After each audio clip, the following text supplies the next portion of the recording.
Hello friends, आज मैं आपको निर्जला एकादशी के व्रत की महिमा के बारे में बताने जा रही हूँ। निर्जला एकादशी ज्येष्ठ महीने के शुक्ल पक्ष में पड़ती है। एकादशी के दिन भगवान विष्णु जी की पूजा का विशेष महत्व है। निर्जला एकादशी करने से बहुत ही ज़्यादा पुण्य की प्राप्ति होती है और जन्मों जन्मों के पाप कट जाते हैं तथा कहा जाता है कि इस व्रत को करने से मोक्ष की भी प्राप्ति होती है। मान्यता है कि सारी एकादशी के व्रत का फल निर्जला एकादशी के व्रत करने से प्राप्त हो जाता है। आइए आपको एकादशी व्रत की कथा सुनाते हैं।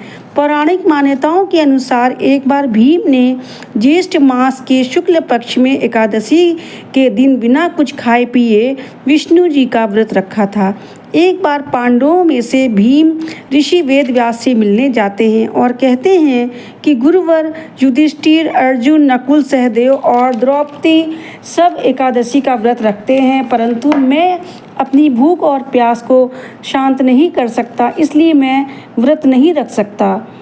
तो व्यास जी कहते हैं कि तुम अगर नरक को बुरा और स्वर्ग को अच्छा समझ जाओगे तो कभी ऐसा नहीं कहोगे।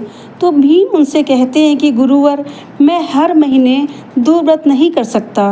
कोई ऐसा व्रत बताइए जो केवल वर्ष में एक बार ही करना हो और सारा पुण्य प्राप्त हो जाए। तो व्यास जी बताते हैं कि ज्येष्ठ मास में शुक्ल पक्ष के जो एकादशी पड़ती है वो निर्जला एकादशी का व्रत होता है। इसे करने से सारे एकादशी के व्रत के पुण्य की फल की प्राप्ति हो जाती है।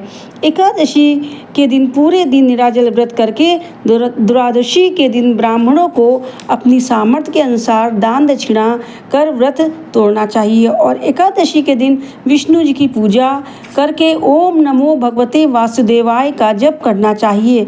इसके अलावा हो सके तो गोदान भी करना चाहिए। ऐसा करने से सारे पाप कटकर मोक्ष की प्राप्ति हो जाती है।